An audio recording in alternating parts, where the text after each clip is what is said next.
Петр Георгиевич Новиков 1906 жылының декабрінде Чистай районы Кындырата авылында туа. Крестьяннар гаиләсе була. Милләте белән ул көрәшче. Петр Георгиевич бик акыллы, бик белемле егет була. Ул Савруш мәктәбенең 7 еллык мәктәбен тәмамлый. Һәм аннан соң инде Казанга ирләр гимназиясенә килә. Шунда укый. Аннан соң 1925 елны ул командирлар мәктәбен тәмамлый. 1937 елны инде ул офицерлар академиясын тәмамлый. Петр Георгиевич әйткәнебезчә бик белемле бала булган. Ул берничә телне белгән. Испан телен, немец телен, татар телен, рус телен, төрек телен барысын да әйткән булсам, менә бу бар телне дә ул белеп, шул телләрдә сөйләшә алган. Хәрби академияны тәмамлагач, Петр Новиковка капитан дәрәҗәсе бирелә. Ул Фин сугышында да, Испан сугышында да батырларча көрәшә. Һәм шушы тырышлыклары өчен аны Ленин ордены белән, Кызыл байрак медале белән һәм батырлык өчен медале белән бүләклиләр. Петр Новиков Бөек Ватан сугышына да беренче көннәрдән кереп китә. Һәм инде октябрь айында 1941 елны ул генерал исеменә лаек була. Петр Новиков 109-нчы укчы дивизия командиры итеп билгеләнә. Һәм ул үз командасы белән бик тырышып көрәшә. Петр Новиков 1943 елда пленга алына һәм шунда инде ул пленда вафат була. Петр Новиковның әнисе Марфа Николаевна сугышка ирен һәм эш малаен сата. Аның иң олысы Петр була. Аларның берсе дә кире әйләнеп кайтмый. Тормыш авыр була, авылда яши, балалары сугышта. Һәм менә аның Петр Новиковның двоюродный племяннигы әйтә, сөйләгәне буенча инде без мәктәптән бара идек, укытучыбыз белән ди. Безнең Марфа әбигә килгән хатларны укый идек ди. Ул инде неграмотный иде ди, аларны укый алмый иде ди. Килгән сайын кабат-кабат бездән шул хатларны укытты дип әйтә. Моны аны Җәкәүдә ди. Новиков Җәкәүдә ди. Аннан соң менә безнең урамдагы яши иде Марҗа әби.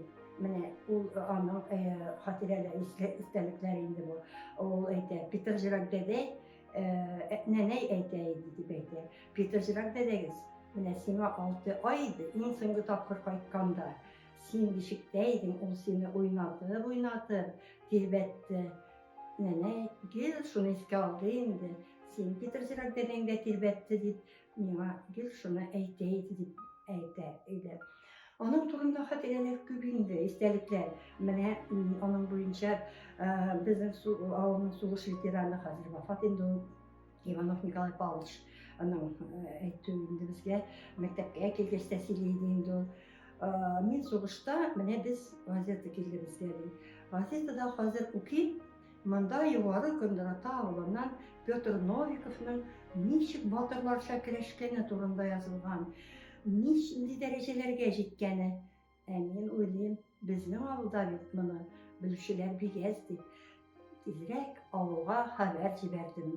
Менә аның ишендә инде ул бик якын булган. Шундый сугыш кырларында үзеңнең авылдашыңның шундый батырлыклары турында. Аннан соң Петр Новиков буенча инде безнең мәктәптә бик күп эшли дә.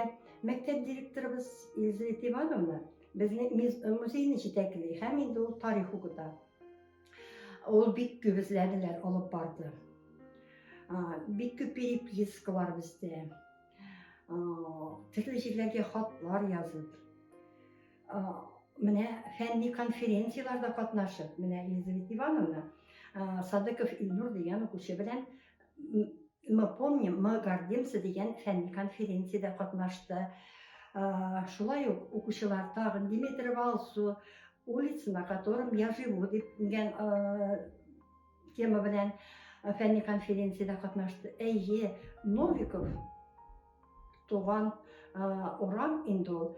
Авылда иң озын урамларның берсе, иң матур урамларның берсе. Менә шул урамнан ул йөргән, чөнки шул урамнарны таптаган. Шуңа күрә без шушы урам турында фәнни эзләнү эше алып бардык. Новиковның безгә 80-нче елларда Украинадан кызы кайтты. Аның кызы кайткач, безгә инде бик гаҗәпләнде, бик рәхмәтләр әйтте. Аның әтисе турында шушының хәтлек мәгълүмат җыеп, шушының хәтлек эшләүгә инде ул безнең белән бик риза булып китте. Башта әле без аның белән хатлар алышып тордык, язышып тордык.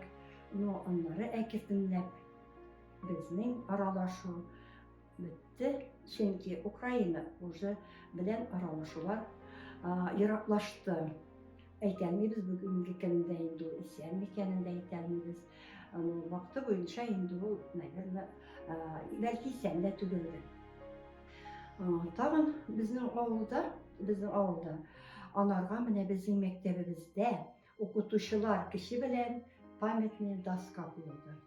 Бу булды 1914 елда ачылды ул безнең мәктәптә. Аны бездә генә түгел, Севастополь шәһәрендә, Балаклава шәһәрендә, менә Балаклава шәһәрендә үзәк урам Петр Новиков исеме белән билгеләнгән. Анда аның туганнары, аның сугыш юлларында, аның йөргән җирләрендә туганнары барып, экскурсияларга бардылар, йөрделәр. Менә бу рәсемне дә безнең мәктәп укытучысы Петр Егорович Матвеевның эше бу. Ул аны 80-нче елларда үз кулы белән шушы рәсемне ясады. Менә бу 5-нче чыгарылыш Солдаты Победы китабында Петр Новиков турында бик күп мәгълүмат язылган. Теләүчеләр менә бу китапка мөрәҗәгать итеп карап укый аласыз. Монда гына түгел, менә бу безнең йылдызлар. Менә бу китапта да Петр Новиков турында бик күп мәгълүмат. Шулай ук память о генерале, да, инде безнең мәгълүматлар тупланган. Новиков турында менә улица Новикова, бу безнең авылда менә. Бу Балаклавада. Балаклавага баргаштым. Кызым әйтә, Балаклава урамына бардык, Балаклавага җиттек ди. Хәзер ди карыйбыз ди, кая ничек табасы икән дип ди. Карыйсың бит инде күтәрелеп урамнарны карыйбыз ди, без ди администрация урамына килдек ди. Карыйбыз күтәрелеп Новиков урамы ди. Һәм шушы урамда администрация, дом культура, Новиковның памятниги, һәйкәле ди. Менә бу урамда тезелеп киткән. Карыйбыз иң үзәк урам Новиков исемен биргәндән иң үзәк урам. Димәк, уланырга достоин булмаса, шундый зур шәһәрдә аның исеме белән үзәк урамны атамаган булырлар иде. Петр Георгиевич Новиковка Советлар Союзы герое исеме бирдерү өчен якташлары, дуслары, танышлары бик тырыштылар. Төрле җирләргә хатлар яздылар. Менә бер җавап хатын мин сезгә укып китәм. Хөрмәтле Виктор Михайлович, сезнең Татарстан Республикасы Дәүләт Советы рәисенә Чистай районы Югары Кондратов авылында туып үскән генерал-майор Петр Георгиевич Новиковка Советлар Союзы герое исемен бирүне сорап язган мөрәҗәгатегезгә җавап итеп, түбәндәгене җиткерәм. 1942 елның 30 июнендә генерал-майор Петр Георгиевич Новиков вакытлыча Севастополь оборона районы командующий вазифаларын башкаручы итеп билгеләнә. 3 көн дәвамында ул җитәкчесез калган гаскәри сәтләрне саклауны оештырырга тырыша. 1942 елның 2 июлендә яраланган хәлдә шәһәрдән эвакуацияләнгәндә генерал-майор Петр Георгиевич Новиков әсирлеккә төшә. Һәм 1943 елда Флоссенберг концлагерында һәлак була. Büyük Vatan Soğuşu tarihini öğrenişi bilgiçler Sevastopol оборонасını facialı şartlarda General-Mayor Novikov ders işitken, emme ol komandavanın öz üstüne algan vakitte eligi yönelişte soğuş barışıydı. Bir neçikte özgertirlik bulmagan deyip sanıyorlar. Pötr Georgievich Novikov'un batırlığın Sevastopol şehrinde unuttular, hem hazırda hürmet edeler.